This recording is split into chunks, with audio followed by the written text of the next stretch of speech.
우리에게 너무나 유명한 브래드 피트라는 영화 배우가 있는데요. 그 배우가 출연한 영화 중에 파이트 클럽이라는 영화가 있습니다. 약간 좀 폭력적이어서 여러분들에게 권하기는 좀 그런 내용인데, 거기 보면 그 주인공의 대사 중에 이런 내용이 있습니다. 네가 은행에 저금해 둔 돈의 액수가 너는 아니야. 너의 직업도 네가 아니야. 너의 가족도 네가 아니지. 네가 누구인지에 대해 대답하는 그 네가 아니야. 너의 이름도 내가 아니야. 너의 문제도 내가 아니야. 너의 나이도 내가 아니지. 너의 희망도 내가 아니야. 그러니까 이 대사는 얼마든지 더 뒤에 덧붙여서 연장할 수 있습니다. 너의 연봉이 내가 아니다. 너의 미모가 내가 아니다. 너의 가진 집이 또 아파트 평수가 너를 이야기하는 건 아니다. 너의 인기가 네가 아니고 사람들이 너에 대해서 말하는 것이 내가 아니다. 내가 다니는 교회의 직분이 내가 아니고 내가 입고 다니는 옷이, 내가 끼고 있는 다이아몬드 반지가, 또 네가 가지고 다니는 명품 가방이 네가 아니다. 네 명함에 찍힌 그 많은 직함이 네가 아니다. 여러분들은 어떻게 생각하십니까? 그럼 나는 누구지?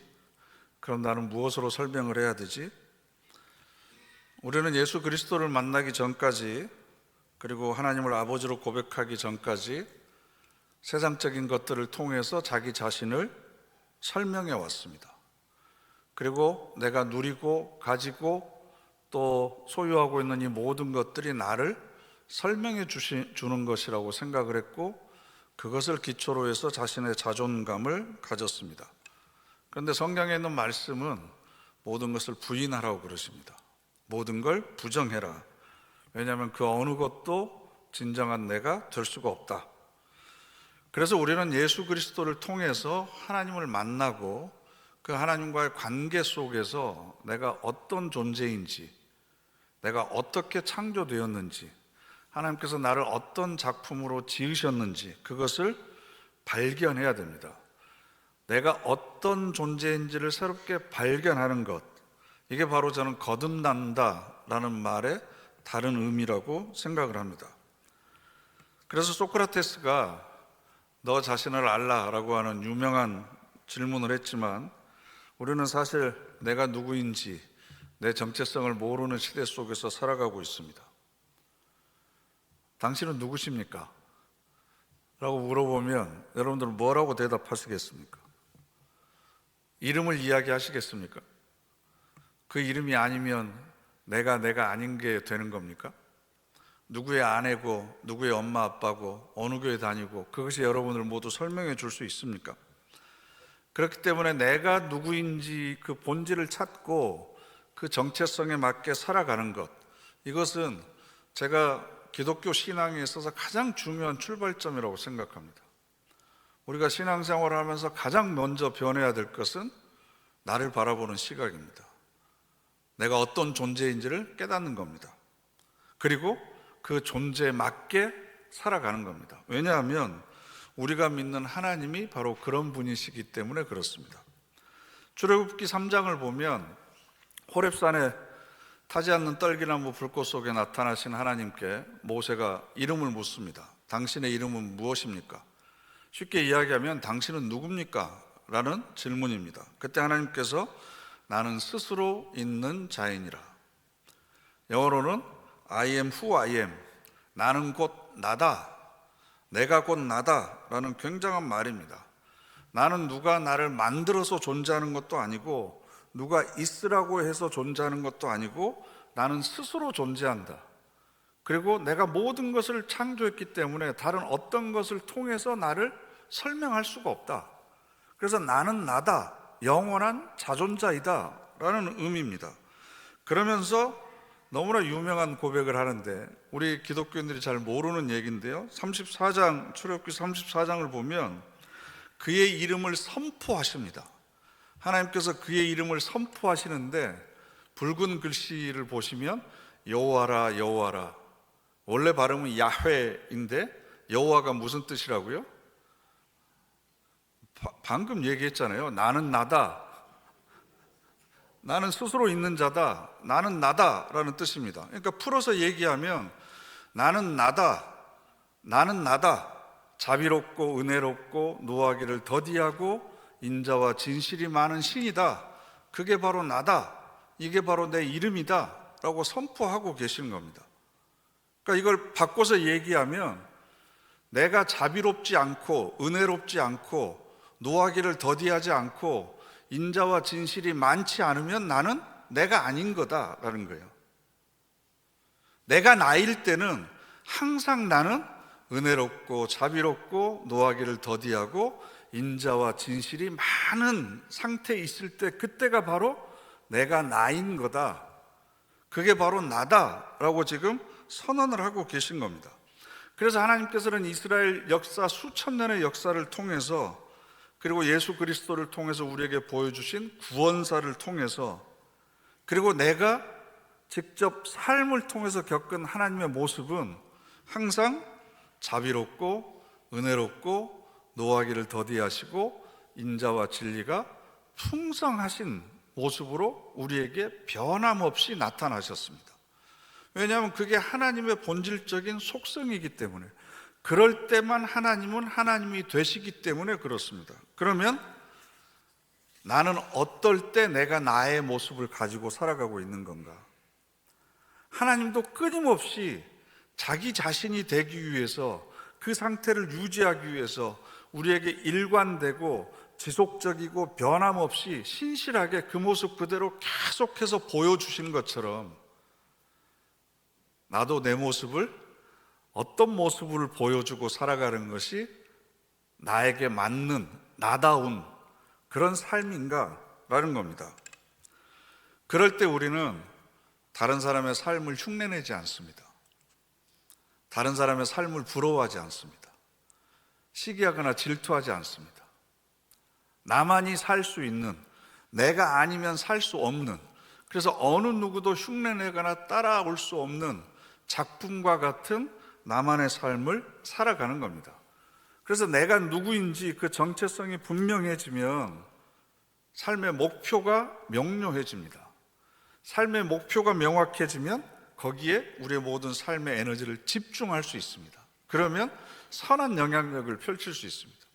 그런데 내가 누구인지를 모르니까 저렇게 살면 행복할 것 같아, 저렇게 살면 재밌을 것 같아, 그래서 이 사람 삶도 흉내내보고 저렇게도 따라서 해보고 이리저리 흔들리다 보니까 정말 내가 나의 모습으로 살지를 못하는 거죠. 나는 누구인가? 나는 나다. 이게 바로 내 모습이다.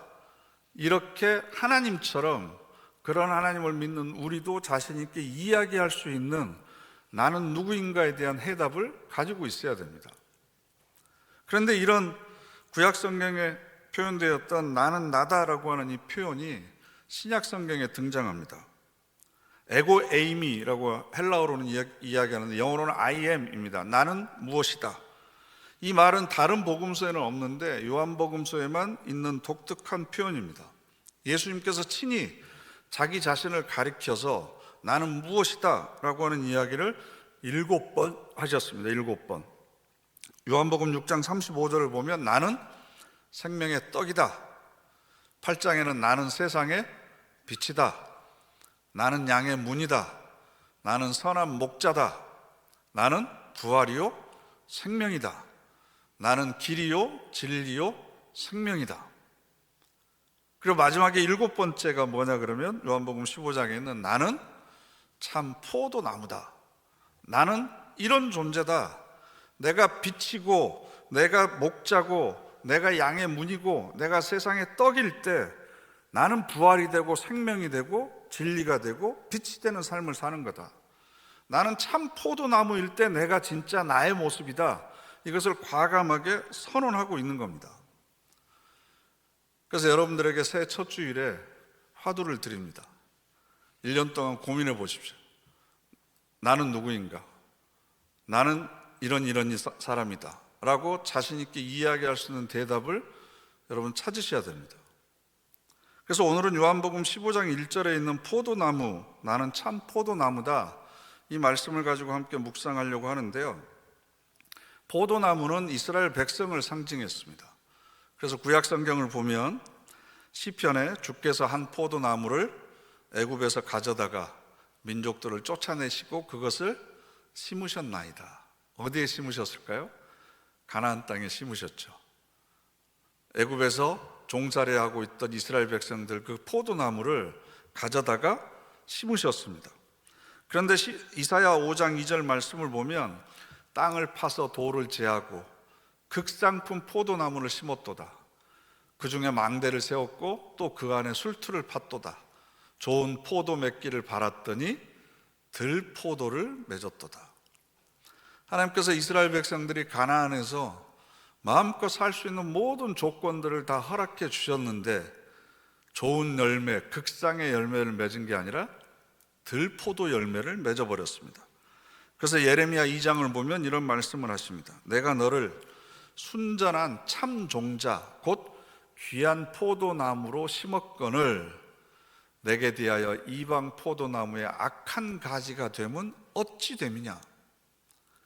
참 종자 곧 귀한 포도나무로 심었는데 이 포도나무가 이방 포도나무가 되어버렸습니다. 악한 가지가 되어버렸습니다. 그래서 이스라엘 백성들에게서는 선한 열매, 아름다운 열매, 극상의 열매가 맺힐 수 없는 나무가 되어버렸습니다. 그래서 예수님께서 스스로 이스라엘 백성들에게 구원의 길을 열어주시기 위해서 참 포도나무가 되셔서 이 땅에 오셨다라는 선언입니다. 그런데 여러분, 집에서 혹시 포도 길러보신 적, 키워보신 적 있으신가요? 저는 어렸을 때 아버지가 그 집 뒤에 뜰에다가 포도나무를 심으신 적이 있습니다. 그런데 말이 포도나무지 포도 덩쿨이죠. 덩쿨. 관상용 나무가 아닙니다. 뭐 이렇게 볼 수 있는 아름다운 나무가 아니고 더군다나 건축을 위한 제목으로 쓸 수도 없습니다. 땔감으로 쓸만한 나무도 못 됩니다. 썩혀서 거름으로 쓸 수 있는 나무는 더더욱 아닙니다. 포도나무는 오직 열매를 위해서만 존재합니다. 그래서 열매가 없는 나무는 찍어서 불에 태울 수밖에 없다라는 겁니다. 오늘 여기서 우리가 발견할 수 있는 좋은 교훈은 하나님께서 우리를 구원하신 이유, 당신의 자녀로 삼아주신 이유가 뭐냐 그러면 좋은 열매를 맺도록 하기 위해서다. 그래서 오늘 우리가 읽지 않았지만 16절에 오늘의 결론이 있습니다. 함께 읽어보실까요? 너희가 나를 택한 것이 아니요 이는 너희로 가서 열매를 맺게 하고 또 너희 열매가 항상 있게 하여 내 이름으로 아버지께 무엇을 구하든지 다 받게 하려 함이라. 아멘. 열매 맺는 삶을 강조하면서 항상 성경은 꽃과 열매를 대조합니다. 꽃은 나무의 목적이 아닙니다. 구약 성경에는 꽃이라고 하는 단어가 약 37번 사용되는 반면에 열매라고 하는 단어는 약 200번 이상 반복됩니다. 이 열매라고 하는 단어의 의미는 궁극적이고 종말론적인 영원한 하나님 나라의 가치를 이야기합니다. 하나님께서 우리에게 그렇게 나타나기를 바라는, 드러나기를 바라는 삶의 미덕들이 바로 열매입니다. 여러분, 농부가 나무를 심을 때 예쁜 꽃을 보기 위해서 심지 않습니다. 꽃은 열매를 맺기 위한 과정입니다. 그런데 우리가 사는 시대는 꽃을 구하는 시대가 되었습니다. 순간적이고 외형적인 아름다움만을 구하지, 그래서 정말로 열매 있는 삶을 살려고 하는 노력들이 없습니다. 그래서 2025년도 우리 교회 표어가 성령의 열매가 풍성한 교회입니다. 1년 동안 우리가 하나님 앞에서 이런 성령의 풍성한 열매를 맺을 수 있다면 얼마나 좋을까. 근데 2절을 보면 열매를 맺지 않는 가지도 있고요, 5절과 8절을 보면 더 많은 열매를 맺는 가지도 있습니다. 가지가 3가지 종류가 있어요. 열매를 맺지 못하는 가지가 있고, 그저 그냥 그렇게 열매를 맺는 가지가 있고, 더 많이 풍성하게 맺는 가지가 있습니다. 나중에 우리가 인생의 겨울이 와서 하나님 앞에 섰을 때 나는 어떤 열매를 드려야 될지 결산할 때가 옵니다. 그런데 많은 열매를 맺고 싶지 않는 가지가 있나요? 여러분들 성령의 열매가 풍성한 교회라는 이 표를 보시고 나는 그런 거 필요 없어. 열매 안 맺어도 돼. 그냥 이대로 그냥 살래. 이러신 분 있나요? 없잖아요. 뭔가 더 많은 것들, 더 좋은 것들이 내 삶에서 결실되기를 누구나 다 바라지 않습니까? 그런데 그래, 좋은 열매를 많이 맺어야지. 결심했어. 이렇다고 되던가요? 내 의지나 결심으로 좋은 열매를 맺을 수가 없습니다. 그럼 어떻게 하면 좋은 열매를 맺을 수 있을까? 원리는 굉장히 간단합니다. 좋은 나무가 되면 애쓰거나 수고하지 않아도 좋은 열매는 그냥 자연스럽게 열립니다. 그런데 좋은 나무가 아님에도 불구하고 좋은 열매를 맺으려고 그러니까 애를 쓰고 수고해도 기대한 만큼 열매가 맺히지 않습니다. 야고보서 3장 12절 말씀을 보면 내 형제들아 어찌 무화과 나무가 감람 열매를 포도나무가 무화과를 맺겠느냐.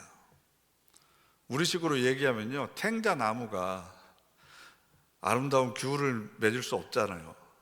그죠? 내가 먼저 좋은 나무가 되는 겁니다. 그래서 어떤 표를 정할까 굉장히 많은 고민을 했었습니다. 그래서 다른 교회는 도대체 어떤 표들을 정하나 제가 한번 쭉 또 살펴봤습니다.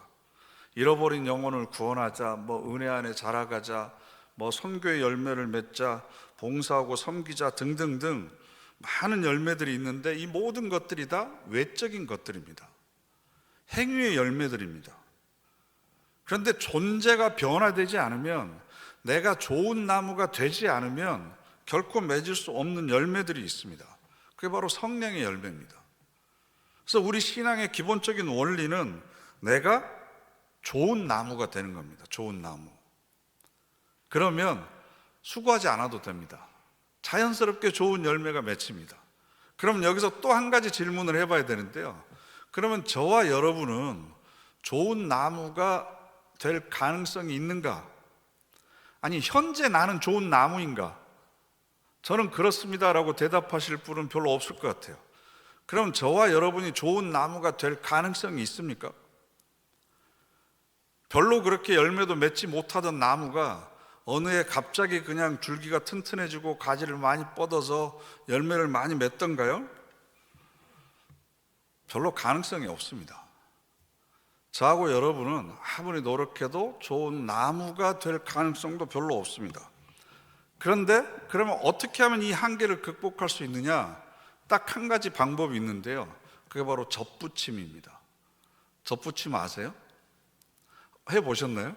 제가 어렸을 때 학교에 다닐 때는 실과 시간인가 그게 있어서 실습을 해보고도 했는데, 나무 가지를 잘라서 정말 좋은 나무에다가 접을 붙이는 거죠.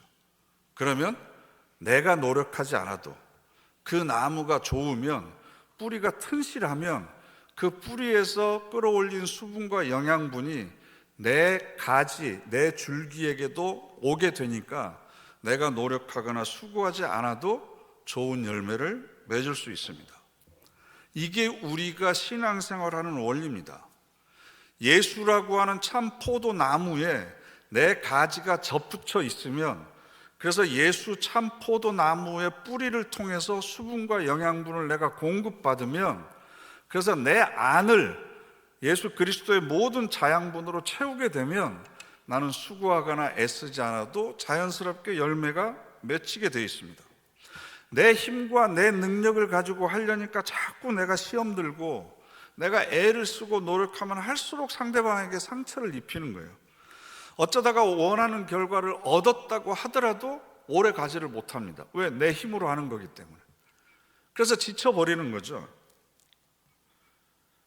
누군가를 용서하고 싶어도 내 힘과 의지로는 용서가 되지 않습니다. 결단하려고 해도 결단이 잘 되지 않습니다. 그러나 예수 그리스도에 내가 접붙여져 있으면, 붙어 있으면, 예수 그리스도의 사랑의 성품이 수분을 통해 수분과 같이 내 가지에 흘러 들어오게 되면, 그리스도의 그 화해와 용서의 마음이 내 삶에 흘러 들어오게 되면 내가 애쓰거나 수고하지 않아도 자연스럽게 용서의 열매가 맺힐 수 있습니다. 괴팍한 성격 때문에 늘 화가 치밀어 오르고 짜증나고, 그래서 마음에 들지 않는 자기 자신과 계속해서 싸우면서 살아가는 분들이 있습니다. 자기 자신과 싸우려고 하지 마시고 어떻게 하면 예수 그리스도에게 필요한 모든 것을 공급받을 것인가, 그게 바로 우리가 성품의 열매, 인격의 열매를 맺는 비결입니다. 그래서 갈라디아서 5장 22절과 23절, 올 한 해 표가 근거가 되는 구절인데요, 함께 읽어보실까요? 오직 성령의 열매는 사랑과 희락과 화평과 오래 참음과 자비와 양선과 충성과 온유와 절제니 이 같은 것을 금지할 법이 없느니라. 아멘. 성령의 열매는 세 가지의 특징이 있는데요, 첫 번째는 모든 것이 다 인격과 성품에 관계된 겁니다. 사랑과 희락과 화평, 오래 참음, 자비, 양성, 충성, 온유, 절제, 이것은 내 인격이 변하는 겁니다. 내 존재가 변하는 겁니다. 내가 좋은 나무로 하루아침에 변하는 게 아니라 예수 그리스도 참 포도나무에 접붙여져 있으면 그것으로부터 예수 그리스도의 성품이 나에게 흘러 들어오는 겁니다. 인격이 변하는 거고 성품이 변하는 거고 표정과 말이 변하는 겁니다.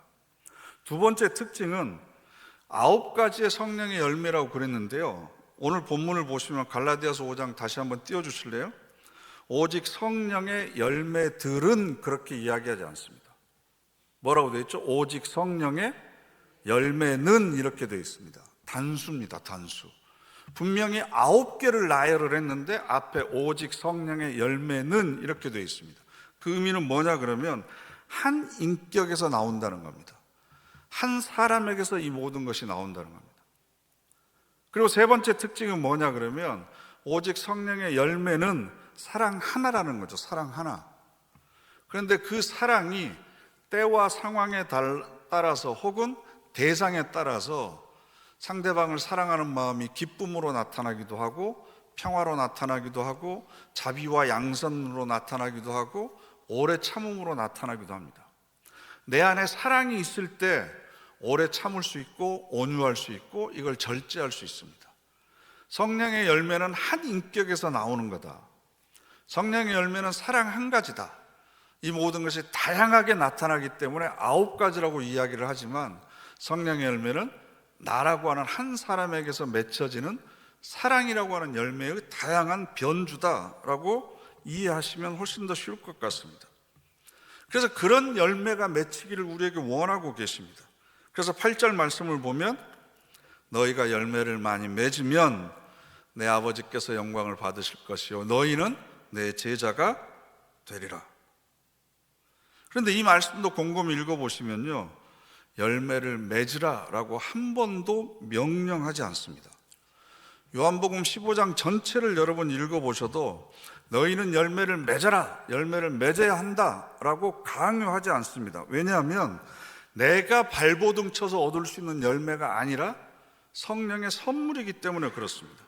그래서 오히려 요한복음 15장 1절부터 11절에 있는 말씀을 여러분들 한번 읽어보시면 붙어 있다, 내 안에 거하다, 내 안에 있다라고 하는 표현이 11번이나 등장합니다. 심지어 4절 말씀 함께 읽어보실까요? 내 안에 거하라, 나도 너희 안에 거하리라. 가지가 포도나무에 붙어 있지 아니하면 스스로 열매 맺을 수 없음 같이 너희도 내 안에 있지 아니하면 그러하리라. 내 안에 거하라, 붙어 있어라, 내 안에 있어라 라고 하는 이야기를 계속 하는 겁니다. 이건 명령입니다. 그런데 열매를 맺으라고는 명령하지 않습니다.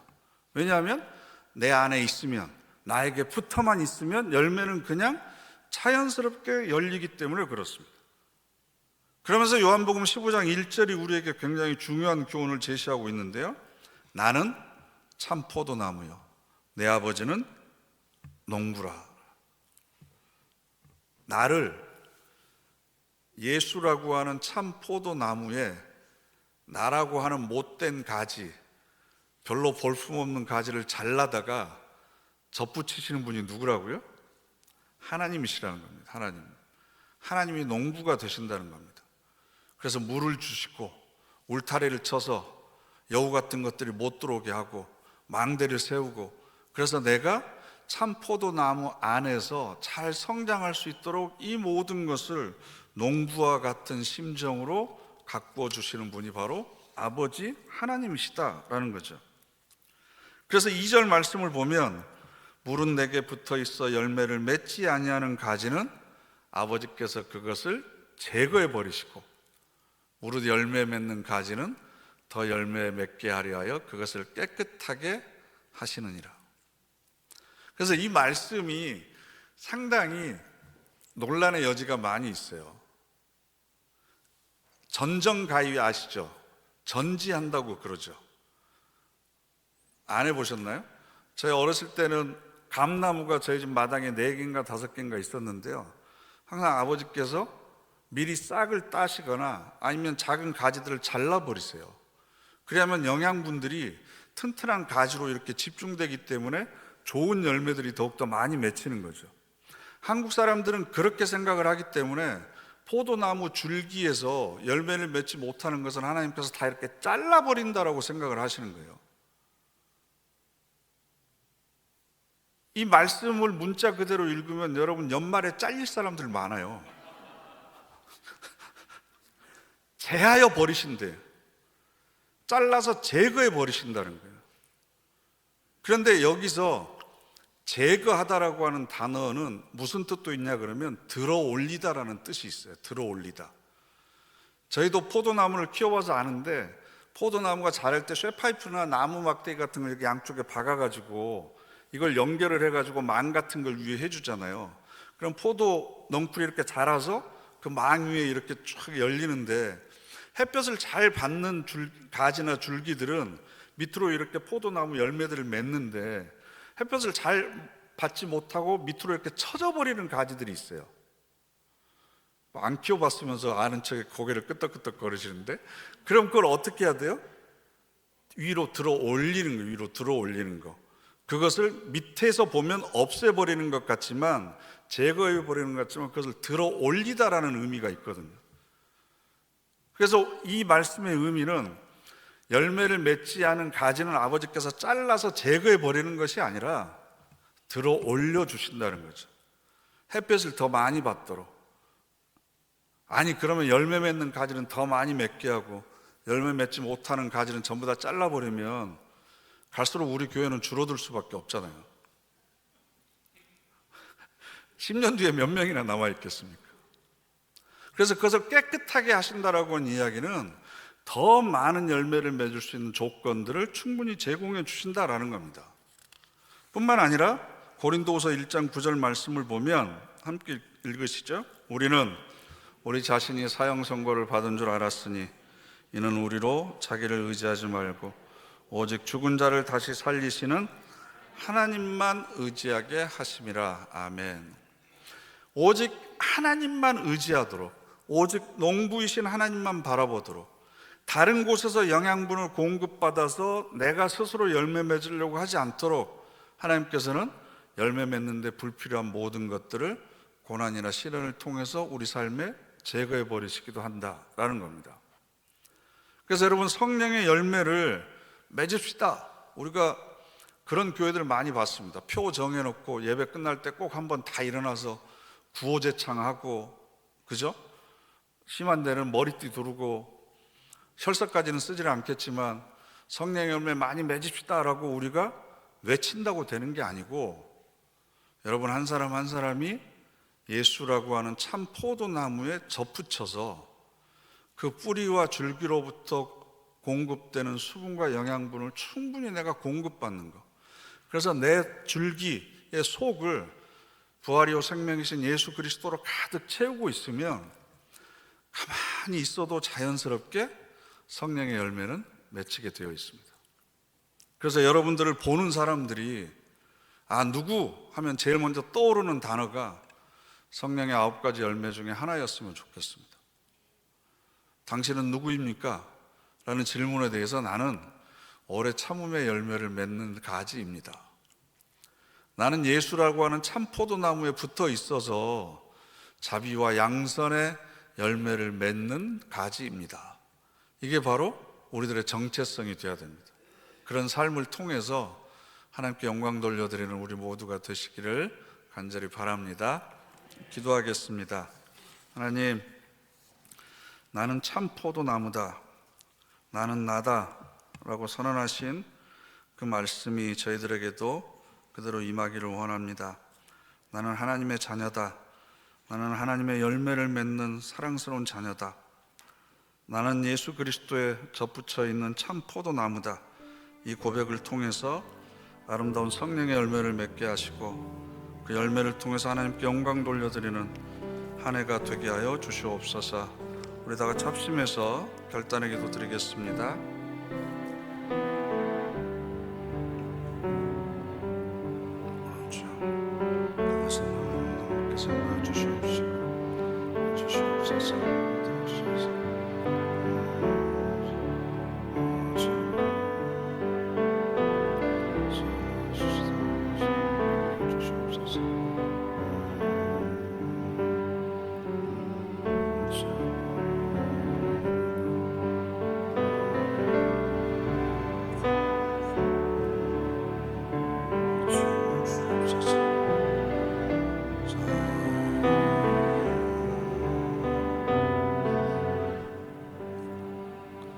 사랑의 하나님, 성령의 열매가 풍성한 교회를 향하여 한 해 동안 나아가고자 합니다.